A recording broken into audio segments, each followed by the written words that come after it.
Okay, I wanted to watch this video so bad yesterday, but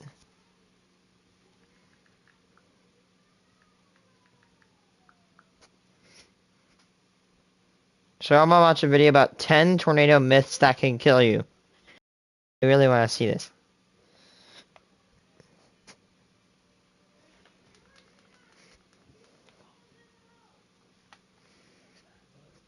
Play Minecraft for free. Scary ice cream game, skateboard game, Roblox, and Gardenscapes. Okay, no, guys, it's not Minecraft. Play that one Minecraft game. It's not Minecraft. Just that one Minecraft game. I don't know what it is. It's that one Minecraft game.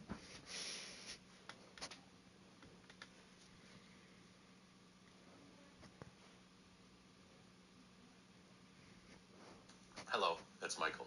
Every spring, I hear someone say on TV something like, I had no warning. This just doesn't happen here. You've never seen anything like this before. It bothers me because, as a storm chaser and an amateur weather forecaster, I often know days in advance in states thousands of miles away where tornadoes might be forming. Why did I know that tornadoes were in store for Alabama on March 3rd, 4 days in advance, while people in the path of these storms said they had 9 minutes or even less warning time? Worse is hearing of loss of life, voices silenced, and entire families wiped out by weather situations where death was absolutely avoidable. This doesn't need to happen again. And while this video alone won't save your life, I hope you'll be better prepared next time. To get started on myth number 10, I want to tell you about the who's and the what's of tornado weather awareness. Up to a week in advance, the Storm Prediction Center in Norman, Oklahoma releases maps of areas where severe weather may occur. These are the professional guys and gals that devote their time interpreting weather models and current conditions, trying to find the next severe weather event. This is Once true. they're reasonably certain something's coming, they will paint it on a map. Hey. Hey. Finally got it back. Yeah. I'm responding, that is very true. Tornadoes can be predicted up to 1 week in advance. We have actually... refrain from... I'm still going to school during, and everybody doesn't have to. Hey, 4 days, dude, for me. Yeah, okay, so what time do you have to go? What time are you going to be back? Like, what time are you going to get on tomorrow? Same time, but I don't know. Expecting probably starting either a little bit late June, from like the 27th to like the 28th, or maybe 28th, or early June, because I'm gonna be hella busy and I have a vacation. To where? The Dells up north. Oh. In my opinion, it's well deserved. School, stress, COVID, it's all piling up. I don't know if you heard, but I'm being homeschooled. Oh. Yeah. Now I want to go to middle school, but she forces me to. But it's fine. You know what myth I hate about tornadoes? Rain will kill tornadoes. Completely false. Actually, it makes them more dangerous. It rains. In fact, it rains. In fact, people think, oh, if a cloud of a tornado touches the ground, it's a tornado. Actually, rotating cloud. It's a rotating column of air from the ground to the supercell or storm it is originating from. That's the official definition. Okay. Not clouds, it's air.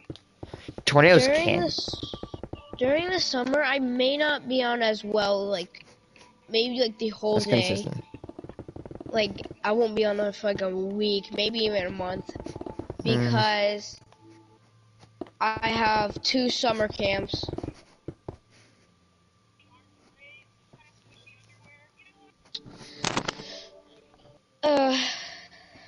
I'll see you tomorrow, I guess. See ya.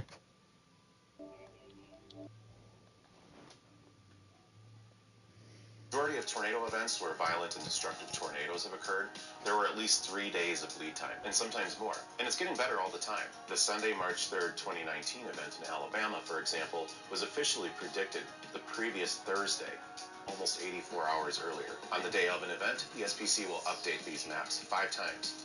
And if you really want to get into the weeds, you can read the technical information behind why an event is happening, the timeline of events, who will be impacted, and by what. And that includes tornado potential. Hours before storms even appear on radar or satellite, the SPC will draw in a mesoscale discussion, where they will tell you whether or not they believe a tornado or severe thunderstorm watch will be needed soon. More of these discussions will come later after a watch is issued to update the public on the progress of a storm system. Recently, in the case of Lee County, Alabama, the SPC even predicted a violent tornado in that area a full hour ahead of time. The SPC issues watches once storms fire up. That's an amazing. environment favorable for severe weather. This is when you have to. Can I just give a shout out to this guy? Who is his name? Science Out There, for telling me about, or telling me on that video about Tornado Archive. Holy crap, I'm addicted to that website now. I can see all 67 plus thousand tornadoes over the span of a century. I'm very proud of people who have come together to make this website, and I personally thank you, because this is very nice. And if I need to do tornado research, which I might be maybe one day I could do a video of like bi-state tornadoes. We always hear about the tri-state tornado. What about bi-state tornadoes? Tornadoes that have crossed a state. I mean, yeah, maybe not as impressive, but I'll probably go over that, you know? In that area a full hour ahead of time. The SPC issues watches once storms fire up an environment favorable for severe weather. This is when you have to really start paying attention to the weather, if you weren't already. A watch doesn't mean a tornado is imminent. It doesn't It just mean means it'll it's hit your possible. specific town. It means pay attention. Have your weather radio on. Check the batteries in your flashlight. Call your mom and dad or your kids to make sure they know what's going on too. Charge your cell phone. Go over tornado safety with your immediate family. Whatever your plans are, get ready to use them now. But for tornado and severe weather warnings, a new group of people get involved. This time it's your local National Weather Service office. You are very likely to have one within about 100 miles of where you live. These are the professional guys and gals watching the radar. I live very near Carlock, and my nearest radar is Lincoln, Illinois, if not wrong. We have I think we have like 3 in our state. Yeah, our nearest, the NWS station, is indeed in Lincoln. It's a very big hub for weather stations launching weather balloons to get an idea of what the atmosphere is up to. We also take public reports of severe weather, and based on all that information they are getting, public weather warnings are issued and delivered via local news media, social media, and weather radio. So now that leads me to myth number 10. I've only got a few minutes of warning before a tornado, or none at all. The odds of a major tornado occurring without some sort of wide lead time are the exception and not the rule. Most times there will be many hours and even days of lead time. If someone is telling this is true. I will say, even though that 1% of tornadoes are 3, 4, or 5 rating, always treat it as if like an F5 is going to do it. If there's a tornado ever happening, assume the worst scenario. It doesn't matter if it's an EF0 rating, treat it as if it's really bad. That way your mind is trained to not like underreact, because, you know, tornadoes can and they will kill you. Don't let them get that chance. Warning, or if you're reading an article that says somebody only had 9 minutes of warning, I'm sorry, but they've likely got their heads in the sand. Okay, so some tornadoes do occur without some specific warning, but odds are these are absolutely nowhere. To my knowledge, a cold funnel dropped in front of me, and I got to witness it. And that's one of my most amazing spectacles I've ever seen. And it was a clear day, right? It was a clear day. There was no forecasted storms at all for that week. And then just a cold funnel popped out of nowhere.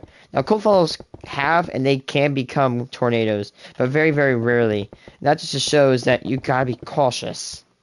Be weak or occur on general severe weather days that weren't expected to produce tornadoes, or were at such a small scale of time and size that warning a specific location is just not feasible. Luckily, these kind of tornadoes tend to be very weak. Tornado warnings on average have 13 minutes of lead time before a tornado hits. And personally, I've seen plenty of warnings where there was as much as an hour of lead time. So let me give you an example. Here's the warning and tornado reports map from March 3rd, 2019. No tornado went unwarned, and most had warnings upstream for as much as 3 hours. And those are just the warnings. As mentioned before, this event was being tracked and given to the public 4 days earlier. Now, let's talk about the final group of people involved in severe weather awareness. Typically, your local law enforcement or public safety officials in your town or county are responsible for running tornado sirens, not the Storm Prediction Center and not the National Weather Service. I doubt that. Your county or city will have trained storm spotters watching the weather at the edge of town, and they will also receive public reports. Right. Here's the thing. It's totally up to your community to even have sirens, when to decide when the sirens blare, and what criteria must be met. What is it? Was it because the National Weather Service issued a tornado warning moments earlier? Did the sheriff see a tornado? Maybe there's a scary-looking cloud in the sky and the public reported it. Or did a storm chaser scream at a parked police car, panicking that a violent tornado was about to level a major city? It's coming on the ground right here! All right, get the sirens going! Get the sirens going! I'm telling you! And yeah, that actually happened. That's when So they can. Never mind. And that's when it's often too late. So here's Can't tell if he was asking a question. I can rely on a tornado siren to tell me when to take shelter. No. First, No. tornado sirens only... Actually, I am a very big culprit. If I relied on tornado sirens to actually get in the shelter, I would be... If a tornado actually hit, I'd be dead. You see, remember, I live 4 miles away from the nearest civilization. The range of a tornado siren... probably like a mile or 2. I cannot... Our family cannot hear a tornado siren. So we don't know if anything is happening. And I actually mentioned this a few days ago. We rely on TV and the radar to actually see if there's anything bad coming. If we rely on siren, it's like... Relying on sirens is like looking at... It's like trying to observe a tornado in the night without using like a radar. Like there's just no way to have it. Or without lightning either. Choose to install. And the sirens go off while it's thundering, and then rain, wind, and hail. Quiet. Are meant to warn people who are assumed to be outside and away from other warning methods like radios, cell phones, TV, or other sources. Understand that the people who run the sirens have learned about the threat from second or even third-hand sources. Do not rely on a tornado siren to tell you when to take shelter. It may cost you your life. If you hear the tornado siren from inside your house, it better be from your basement or an interior room and somehow louder than your weather radio. All right, time for myth number 8. Tornadoes avoid cities and metro areas. Absolutely not. Let's see. Chicago, the 3rd largest city in America, was hit by an EF5 in like 1990, was it? Joplin, Missouri, heavily populated area, hit by a tornado. Moore, Oklahoma, the best example, hit by an EF5 twice within 2 decades. Absolutely not. Just go, no. No, they don't. As a storm chaser, I have a Hall of Fame list of tornadoisms that random people tell me. One of them is that Pilgrim, Nebraska, somewhat heavily, not really heavy. Chicago is almost cult famous for its attitude tornadoes, ranging from disruptive skylines to cold Lake Michigan breezes. This is also the city that once thought that the Cubs couldn't win the World Series because of an insulted goat. Not only was the Chicago metro area famously hit by one of the most powerful tornadoes in U.S. history, current weather theory suggests that the storm that produced this tornado received enhanced low-level shear thanks to a lakefront breeze. Lake Michigan may have actually helped cause a tornado to form, and it was one of the worst on record. But if you aren't... Now, the reason people say this is because they think that the wind can't get through. And there are some things. Now, I don't think a tornado can form in like a very big city, but it doesn't mean they can't move into a city. They will strike cities. That's absolutely untrue. Now, I can't really imagine. I bet they can, but I can't really imagine a tornado forming like where a skyscraper area is at. But I cannot. I can't imagine a tornado striking a city. It is possible. It has happened absolutely hundreds of times. And yeah.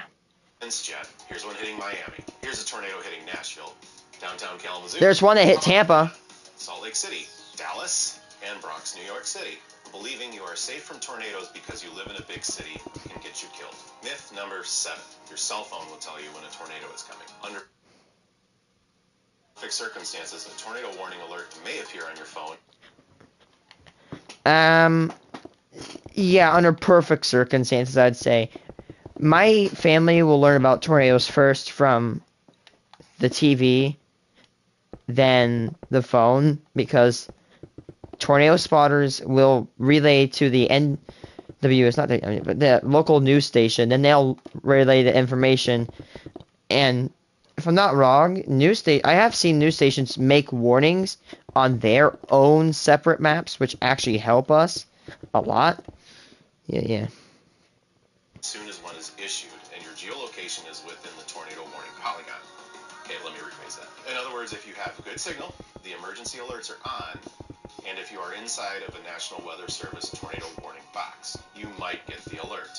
But I can tell you from experience, having deliberately put myself in tornado-warned areas, or even standing less than a mile from a tornado, I have not gotten an alert at all. This system isn't perfect, and there are It is actual ass, in my opinion. Don't wait for your phone to alert you to take cover. Number 6, fleeing a tornado is safer than fill in the blank. Especially in early spring, tornadoes may move faster than your road network may allow. What? Wait for your phone to alert you to take cover. Number 6, fleeing a tornado is safer than fill in the blank. Especially in early spring, tornadoes may move faster than your road network may allow. Plus, you'll likely be driving in bad weather and other vehicles are going to start slowing down. Before the tornado hits, you might have baseball-sized hail obliterating people's windshields and 60-mile-an-hour winds, which will not only make driving unsafe, but roads could become blocked by debris, trapping you in front of the tornado in progress. Ultimately, underground shelter is by far safer than driving away from a tornado that is in progress. This is why I'll repeatedly say, have a plan now. Be ready to execute that plan when a tornado watch is issued. Do not decide to evacuate your home when a tornado is coming for you. It could get you killed. Wait a minute, Michael. Aren't you a storm chaser? Chasing and storm spotting is a skill that comes from practice and learning from other storm chasers. Being in the correct... I think the only time you should ever abandon your home, like, I'm not saying, like, oh, my personal opinion, is if you're in, like, a mobile home and there's a better place to go. Within, like, maybe, like, 50 to 100 feet. No more than 100. Like what I'm saying, is that, like, you know. And the other thing is 100%, if you evacuate your apartment, go to the lower one. Go to the very bottom apartment, of course. Yeah. To view a tornado and not be in its path, or getting munched by severe hail and winds, not chasing in cities, avoiding trees and bad road networks, and always having a navigable path for escape. Fleeing a tornado is entirely different, and learning on the fly how to do that with a tornado you probably can't see is a terrible Exactly. idea. Tornadoes move hella fast. In fact, I love the new Andover tornado videos because that thing was moving fast. They look very slow far away, but when you go up close and personal, they will get fast. I have seen them on YouTube videos go about like 90 miles an hour. And when they went 90 miles an hour, it just picked up speed. It was going like snail's pace, and it just out of nowhere, like, it picked up speed. Number 5, manufactured homes are safer than mobile homes. Any structure with light wall construction that isn't anchored to a foundation is going to be a giant meat grinder. Wait, what do you mean manufactured homes? Like the ones like from Homemade Homes? No, any home that is made of a strong, durable material that has a foundation and a basement is safe. Well, actually, retract that. It depends. If an EF0 goes right over your house, only thing you're gonna have to worry is of windows shattering, a panels from your roof getting ripped off, just like a fart, like literally, your child could damage your house better than EF0. But an EF5 comes over your house, it's gonna absolutely flatten it to the slab. Nothing above ground will survive. All asphalt, or some asphalt around the area, will be ripped up. Again, one more time, everything in the everything, and I mean absolutely everything above ground will be swept away. Even in a weak tornado. If you live in a manufactured or a mobile home, don't shelter in an interior room in this case. Seek shelter in a basement. Because it's just going to suck it off the interior. Cellar, a community shelter, or have an evacuation. Exactly, that's what I meant to say. Like if you have a mobile shelter, don't hide. Not progress. It's already here. An underground shelter of any kind is far safer than riding out a storm in an unanchored structure that could get you killed. Myth number 4, and this is one I love in particular. Tornado Alley gets the most tornadoes, or they don't happen here. You've heard it before. Tornado Alley is over there, but I live over here. Now, the only real truth to this is that this is where tornado chasers get videos of tornadoes. Absolutely. But statistically, tornadoes are just as frequent South. in the deep south. Anyone, especially east of the Rocky People Mountains. actually, if I'm not wrong, Oklahoma has like 40 average yearly tornado deaths, and Mississippi has somewhere around 300. Mississippi is probably way worse than Kansas and Oklahoma combined to live if you hate tornadoes. Mississippi and Alabama are severe. Us weather nerds call this one Dixie Alley. Oh, that's what it's called. Carolina Alley. And up there is Hoosier Alley.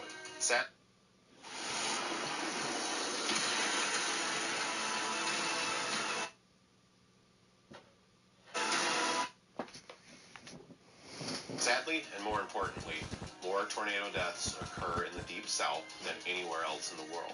Alabama statistically has just as many violent tornadoes. Not wrong, but I was not right, but I was close. And then tell your friends. Unfortunately, fatalities in the south in part come from a belief that tornadoes happen somewhere else, or they happen in different times of the year.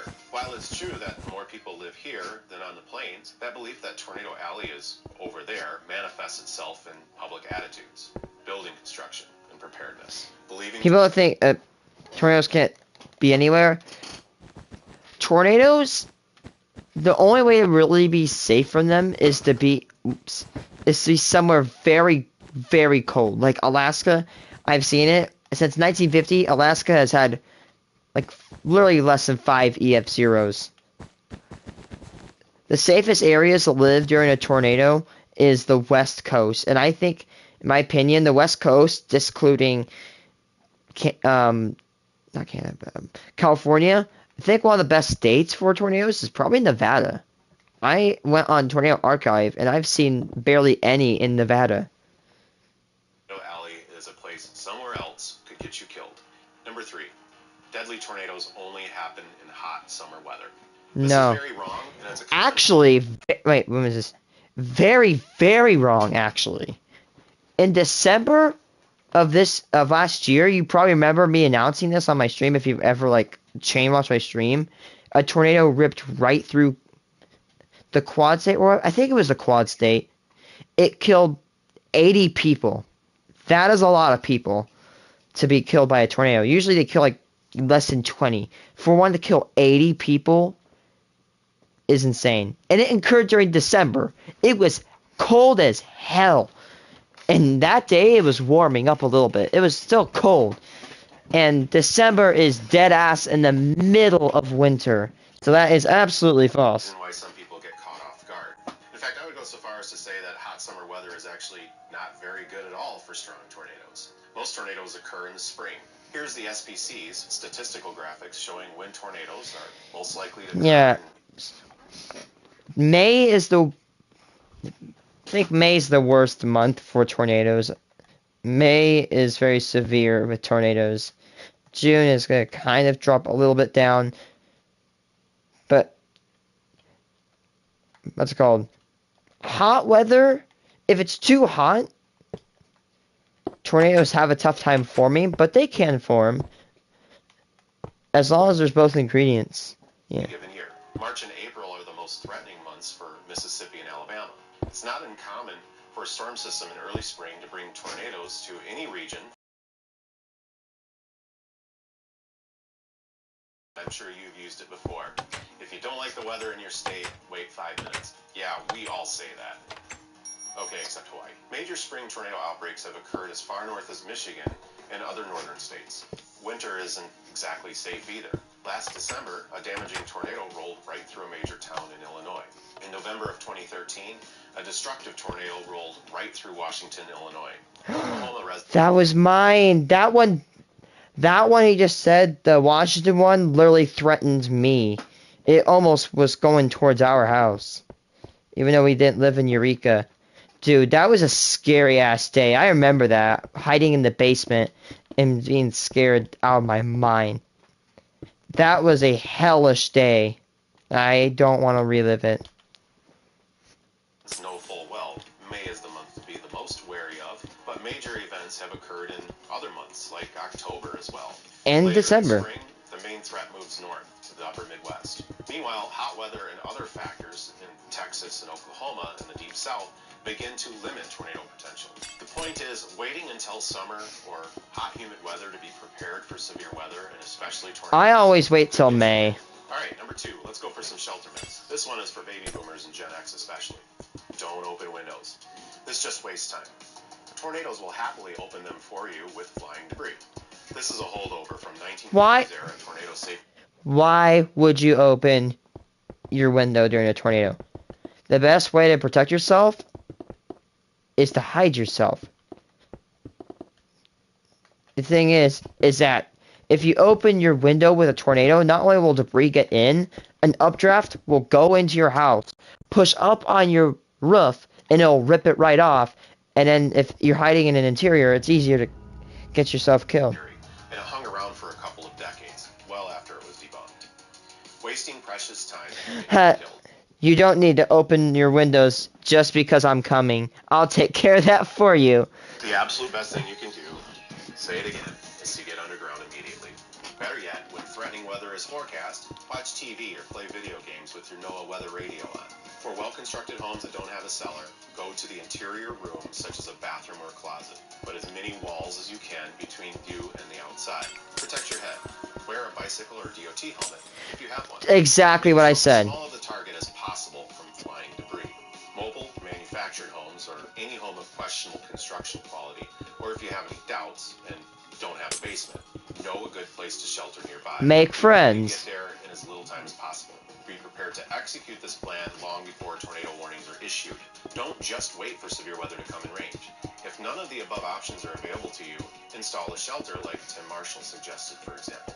If you are thinking about building a home, make tornado safety part of your plans.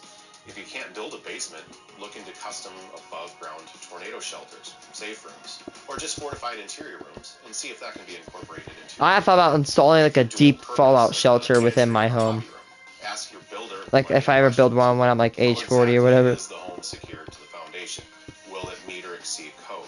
Look into alternative home construction designs and materials, such as insulated concrete forms, which have a dual bonus of disaster resistance and very excellent energy efficiency. It's time for the #1 tornado safety myth that could get you killed. Highway overpasses. They are not shelter, period. On April 26, 1991.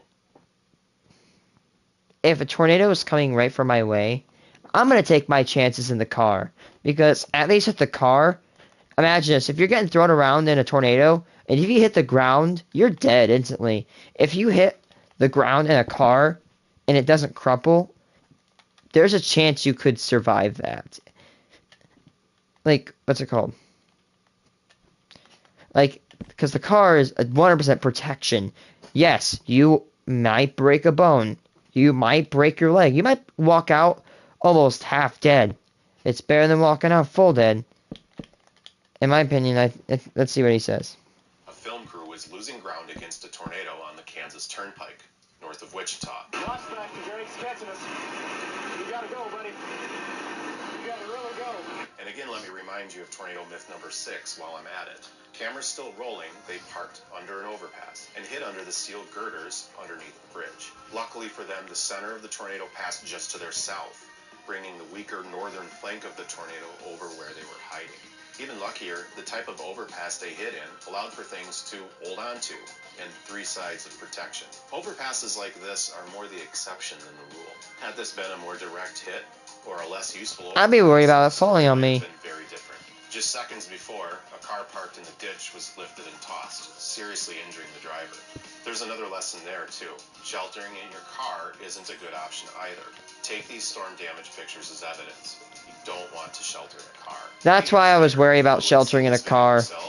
Or told secondhand to hide It's that the car can crumple, and cars can be absolutely mutilated. 1999 Ridge Creek Moore EF5 tornado. Not only did several people lose their lives because of this, many others were permanently injured in gruesome fashion. The list of injuries were horrific. You can read the full report I've linked to in the description. An overpass is a bad place to take shelter for several reasons.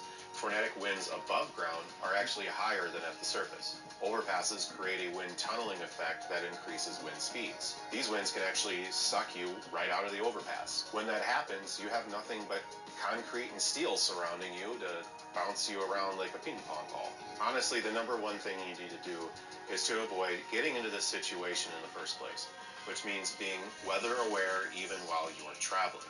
If you are traveling and you're caught totally off guard and cannot find proper shelter underground or in the interior of a sturdy structure, your last resort option is to get into a ditch and lay flat against the ground, face down, Oh yeah, that. and covering your head. Now that doesn't sound like a great idea either, right? I mean, it's a terrible situation. Better than my car. You're right. You don't want this to ever be the case. Laying in a wet ditch with hail and debris falling on you is not at all ideal. But being slightly below ground level is your best option for avoiding being lifted and tossed, or being sideswiped by debris. It may seem intuitive to stay in your car, or that a highway overpass might seem like better protection, but it isn't. Hiding under an overpass in a tornado can get you killed. Well, that's it, and sorry for such a morbid video. Recent events and reactions to them compelled me to make this video, and I hope you've learned something, and that you'll share it with someone. Everyone knows somebody that has that one crazy tornado myth that they've held on to for probably years. As we exit another decade, I'd like for everyone to truly take some personal responsibility for their safety in severe weather, and let's all help make sure tornado fatalities become even more rare as we build better, know better, and continue to improve forecasting. If you do nothing else, purchase a weather radio. In the description, I'll post links to my source material, as well as the particular multi-purpose weather radio I own, and other resources. If you like this video, you know what to do, and please...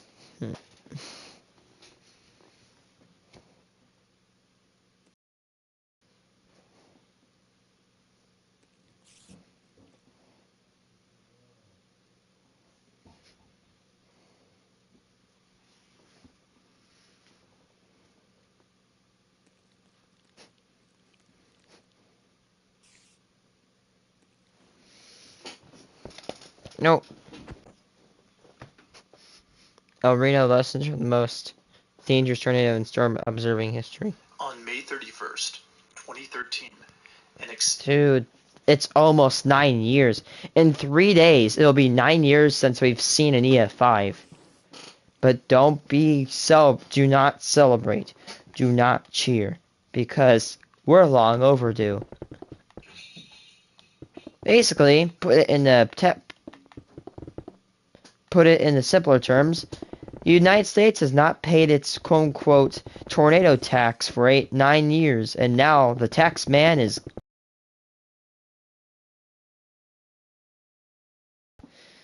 The thing that's scary about El Reno is that people thought the tornado was like this big, but it was actually like this big.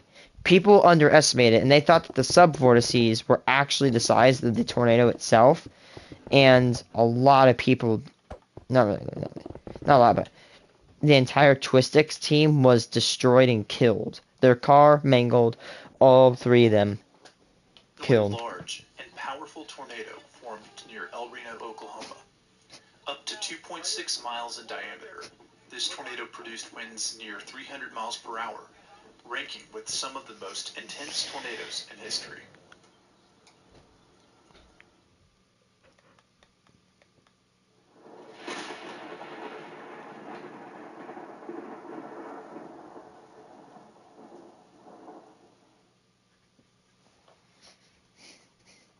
This tornado exhibited an unusual penchant for changing both speed and direction.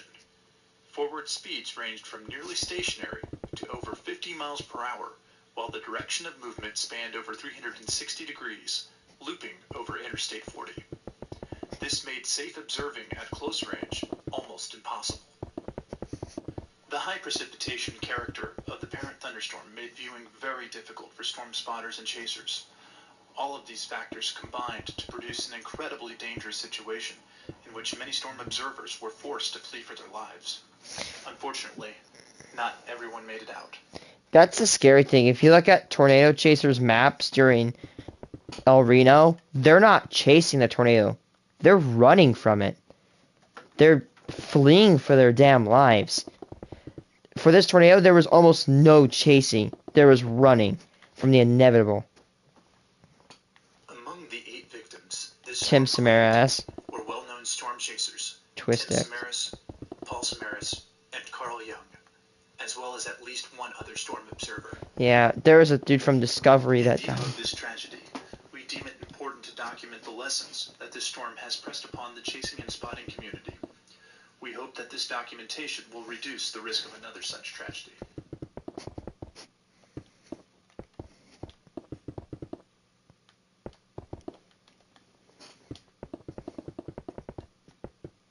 Friday, May 31st. Severe weather has been in the forecast for days. But where?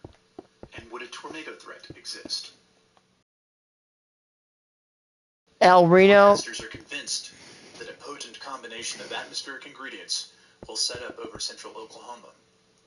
Tornadoes look likely in an area that has already seen more than its fair share of wicked weather. The El Reno tornado has really taught me a lot to always keep up my watch, because 3 little tiny thunderstorms sprouted out on radar, and less than 13 minutes, severe status, and under an hour, they made the worst tornado, which is just scary. On May 20th, a rare EF5 tornado ravaged Moore, Oklahoma, a suburb of Oklahoma City. This tornado took the In 3 lives days, of will be the 9th anniversary of the Moore.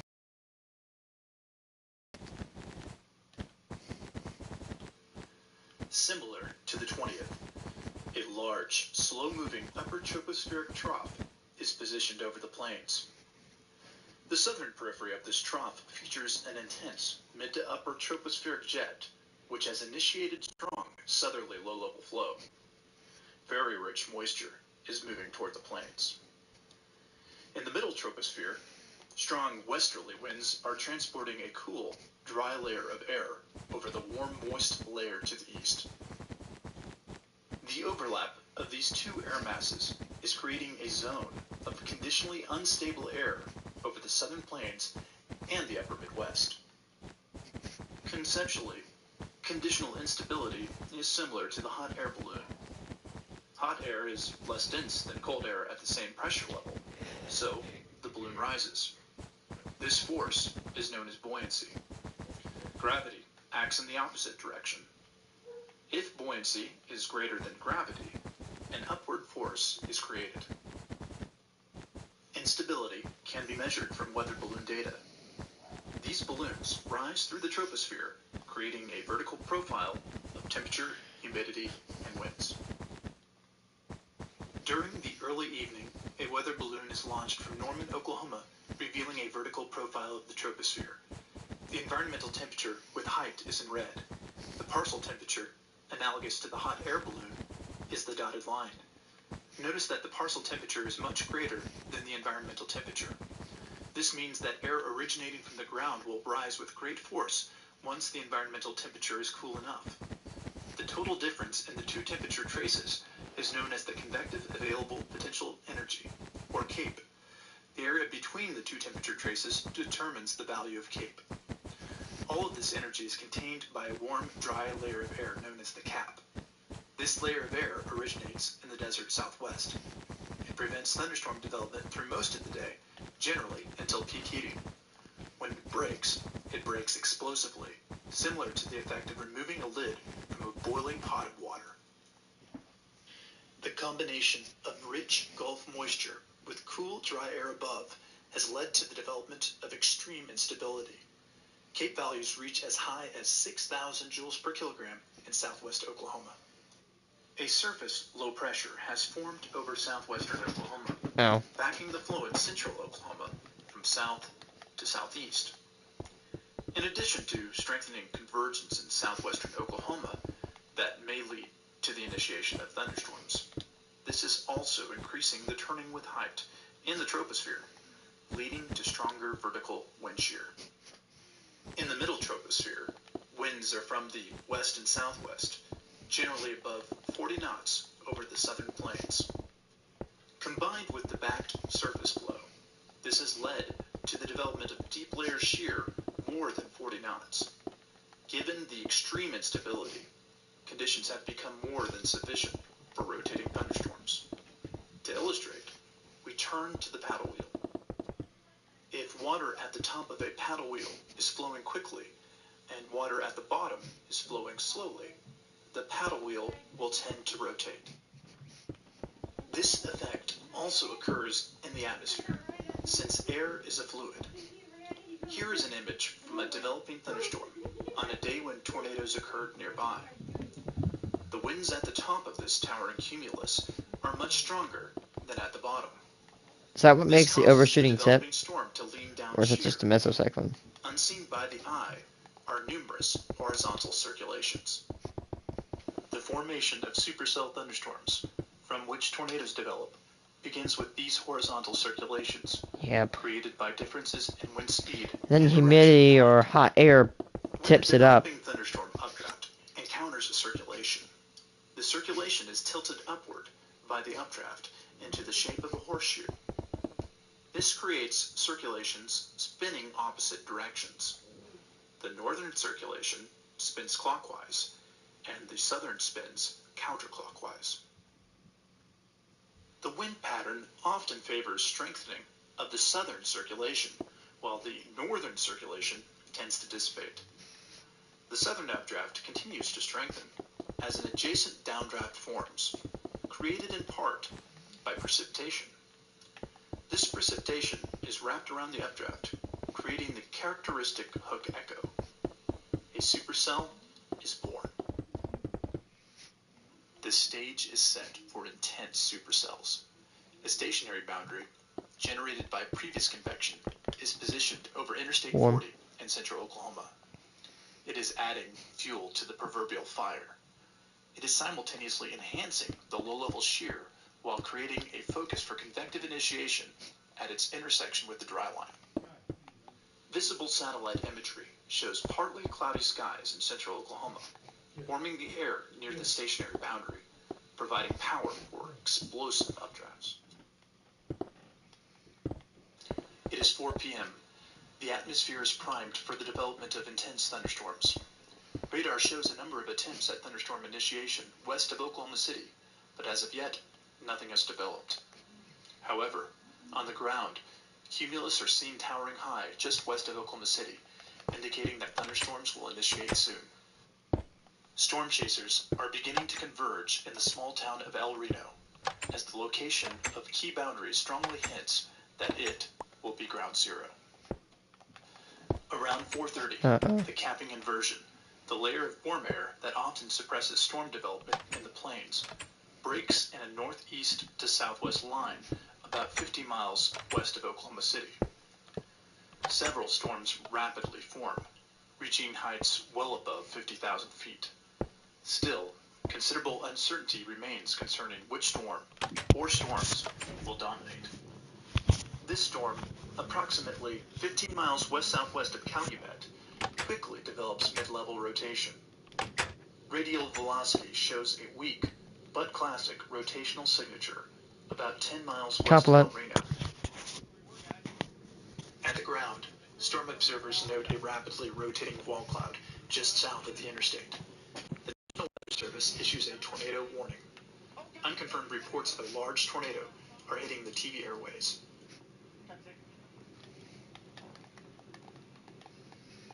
Just as this storm is approaching maturity, another storm develops to its south, merges, and begins to rotate.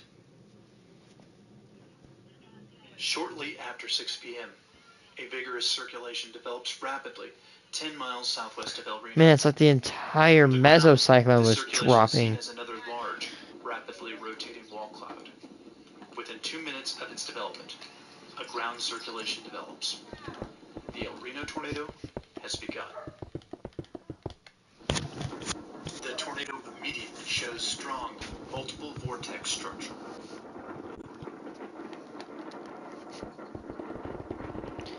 I'm kind of disagreeing on how it was an EF.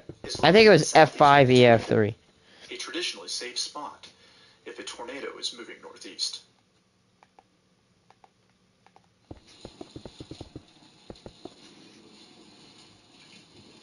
The tornado does not initially appear to deviate from the expected motion to the east. It also doesn't appear very close, an illusion created by the low-hanging cloud base. Subvortices appear as well, but instead of moving left to right, they appear to move closer to the photographer. The tour leader begins to sense danger and signals his tour members to come back to the vehicle. The tornado does not appear very large, but the entire circulation is almost a half-mile across. The tourists frantically make their way back to the vehicle as the tornado rapidly closes on their location. The tourists You better enter their book it, vehicle, man. barely able to escape. The widening tornado can be seen from a rear-view camera.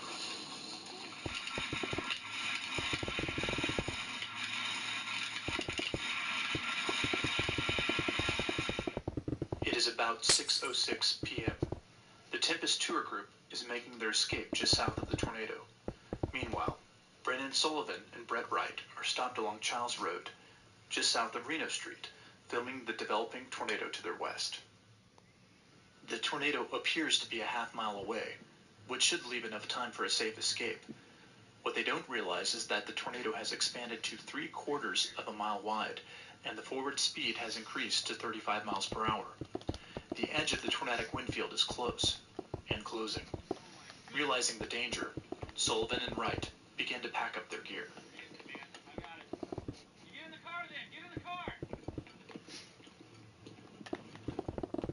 Sullivan and Wright head south. They realize the tornado is much closer, and they make a frantic escape. They are overtaken by the outer edge of the tornado. They survive without injury. Meanwhile, Dave Demko and Heidi Farrar are observing the tornado a few miles to the north. Demko and Farrar are in the notch, the space in between the large hail to the north and the tornado to the south. The storm is high precipitation in character, and so it is difficult to see the tornado, especially from the north. Not knowing the exact size and movement of the tornado, they begin to worry about where to go. They agree to bail west. While Demko and Farrar are observing the widening tornado from the north, Skip Talbot and Jen Brindley are observing the approaching tornado from the east. The time is 6:13 p.m. From their location, the tornado is difficult to see because of the rain. Talbot notices very fast-moving rain currents, very close, and decides it's time to bail east. From Talbot and Brindley's location, the condensation funnel is faintly visible and occupies the area seen here in blue. The visible funnel is approximately 0.3 miles wide. The tornado width, based on mobile radar data, is about 1.6 miles in diameter. This is exactly why I say, that is what you can see, this is what you cannot see. Subvortices are violent killers and deceivers. Tornadoes rely on deception to kill their targets. Don't be a fool. Always assume the tornado is bigger than it already is. Noted by the red circle. Thus, the area occupied by the full tornadic wind field is more than 10 times larger than its condensation funnel.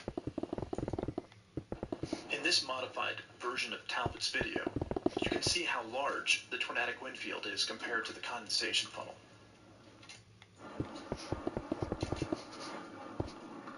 Now, realizing the imminent threat, Talbot and Brindley retreat east on 15th Street, the tornado keeping pace at a blistering 45 miles per hour.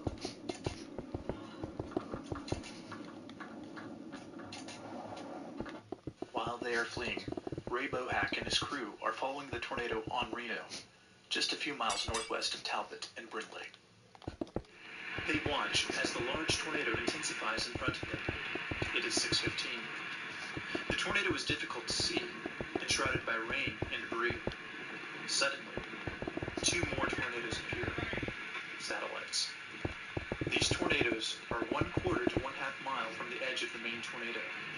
These tornadoes spin about the main funnel in a counterclockwise orbit. It is 6:18. A Weather Channel crew, led by Mike Bettis, is racing south down Highway 81.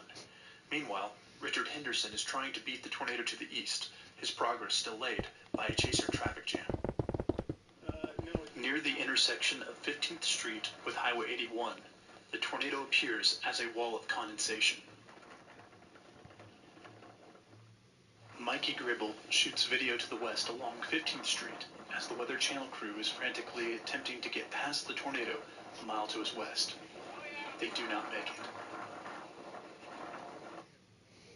While the Weather Channel is attempting to outrace the tornado, Richard Henderson continues east on Reno, hoping to beat the tornado to the east.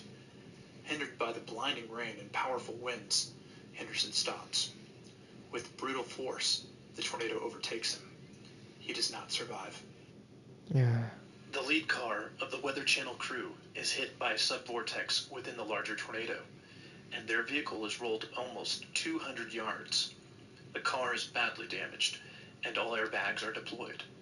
Amazingly, all of the team's crew members have survived with non-serious injuries. As the Weather Channel crew is getting hit, Dan Robinson is heading east on Reuter Road, just west of Highway 81. He briefly considers heading south, but realizes there isn't enough time. The tornado is moving fast, much faster than expected. Robinson decides to continue heading east on Reuter. Unknown to Robinson at the time, a white Chevy Cobalt is following him. In it are Tim Samaras, Paul Samaras, and Carl Young. Oh. As Robinson crosses Highway 81, he approaches Alperdale Road and realizes that something is wrong. Terribly wrong. The time is 6:20. Rain curtains, associated with the tornadic circulation, begin to envelop his vehicle. The winds become much stronger too. Though the main condensation funnel is still a mile away, Robinson is overtaken by the invisible edge of the tornado. Robinson's four-cylinder vehicle struggles to go eastward against strong east and northeasterly winds. The wind slows down Robinson's attempt to escape the approaching tornado.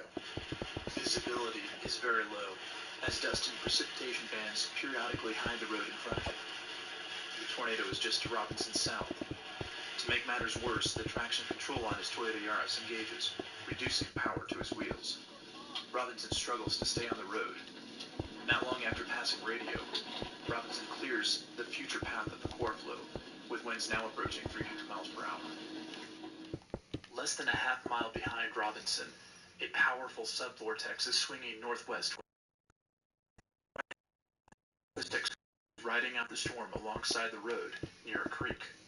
The vortex briefly stalls over their Chevy Cobalt. It tumbles over 5 times. They do not survive. The tornado continues to head north. The forward speed of the tornado slows down to less than 10 miles per hour. The tornado becomes increasingly wrapped in rain. Meanwhile, at 6:41, Skip Talbot spots another tornado, approximately 5 miles to the southeast of the main tornado. This tornado, This is though, is anticyclone? spinning clockwise, Knew it. or anticyclonically. Though only a couple hundred yards in diameter, this tornado is powerful, with peak winds approaching 150 miles per hour. Finally, at 6:43 p.m., the tornado dissipates near the intersection of I-40 and Banner Road. Several lessons have re-emerged from this tragic event. It is our hope that these will lower the probability of another chasing or spotting tragedy. First, tornado motion is always unpredictable, even for big tornadoes. They don't move in straight lines or at constant speed, and it's often difficult to tell where a tornado is moving. The El Reno tornado changed directions over 360 degrees. Thus, if you were close, there was no safe spot, regardless of what direction the tornado had been moving. Additionally, the range of speeds in the El Reno tornado was enormous, from nearly stationary to over 55 miles per hour. Oh, God. Near Highway 81, the tornado doubled its speed from 25 to 50 miles per hour in 5 see the tornado, as was the case with Dan Robinson and the Twistex chase team north of the tornado, you may be in mortal danger. Sudden turns can and do happen. Tornadoes can expand rapidly. From 6:05 to 6:10, when Brendan Sullivan and Brett Wright stopped to shoot video along Childs Road, the width of the tornado doubled from 0.6 miles to 1.2 miles wide. Making a close approach to a tornado can be very dangerous and potentially deadly. A tornado is often larger than its condensation funnel. In some cases, That's much exactly larger. true. Skip Talbot's view of the tornado at 6:13 demonstrates this quite well.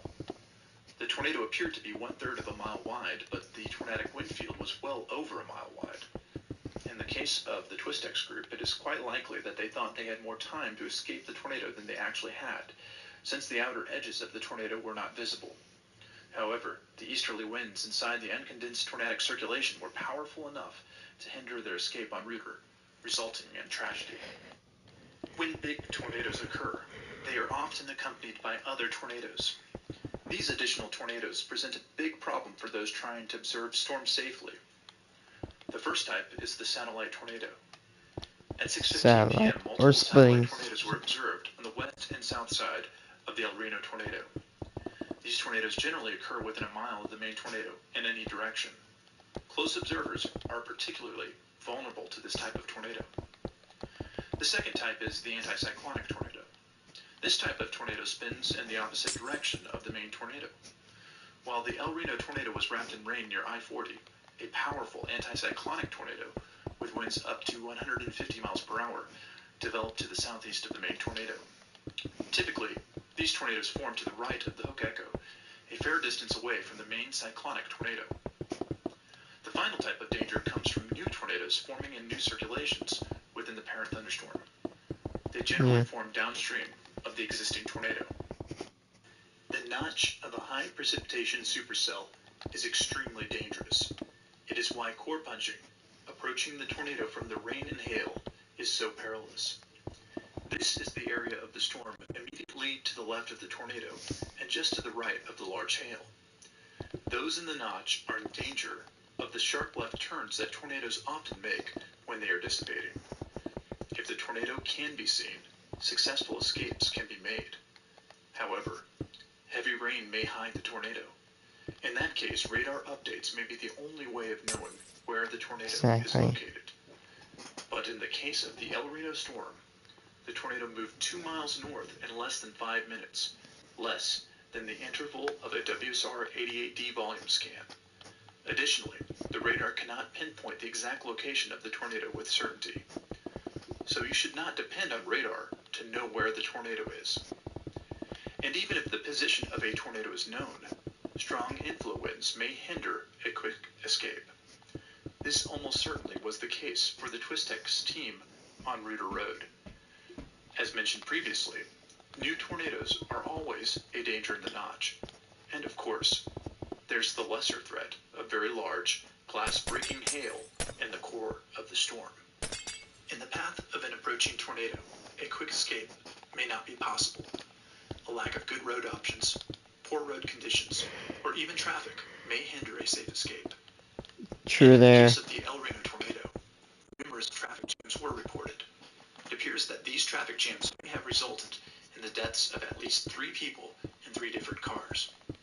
Based on these lessons, we suggest that storm spotters and chasers place more distance between themselves and the tornado, especially Exactly. If I ever witness a tornado, I'm gonna stay at least 7 miles away from it, or 10 miles. The storm evolution may occur more quickly, decreasing the margin for error. Moreover, given the rarity of the ingredients that produced the El Reno tornado, storm behavior may differ greatly from more normal tornado days.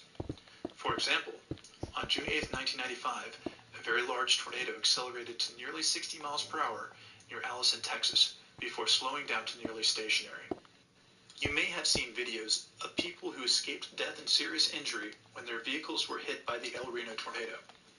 But it's critical to remember that in most of these cases, the vehicles were not impacted by the strongest winds in the tornado. It is possible that this has resulted in a false sense of security within the storm observing community.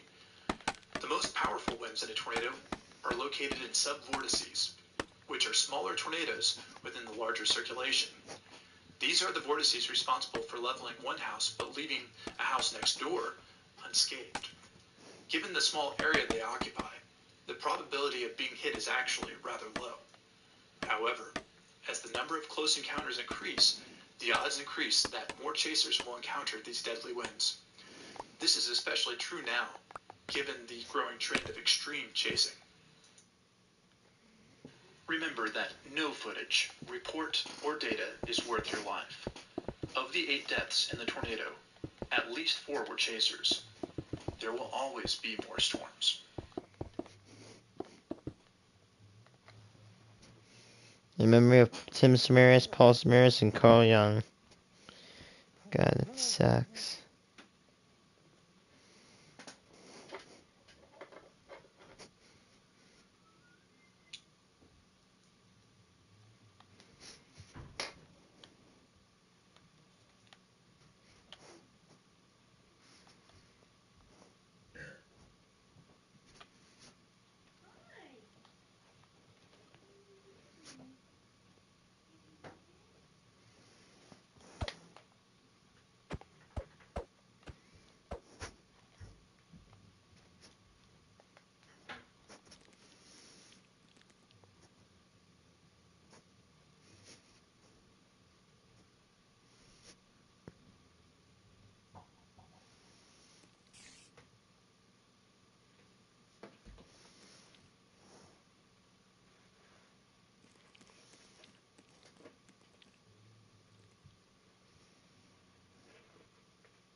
The Greensboro Tornado. Wilderness. I like this one. A big world made up of little moments. Find some breathing room. Compare your way there. Find the smartest mortgage for you on NerdWallet.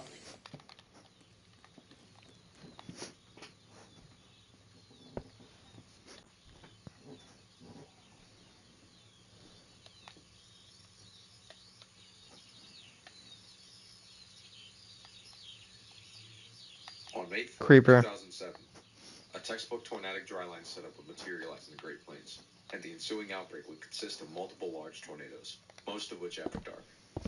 One of these tornadoes would go on to make history, completely destroying the city of Greensboro, Kansas, and becoming the first ever tornado to earn an EF5 rating. Today, we turn back to this fateful day Hey, what? and examine the meteorology behind what made it tick. Today, we study the infamous case of the Greensboro Tornado.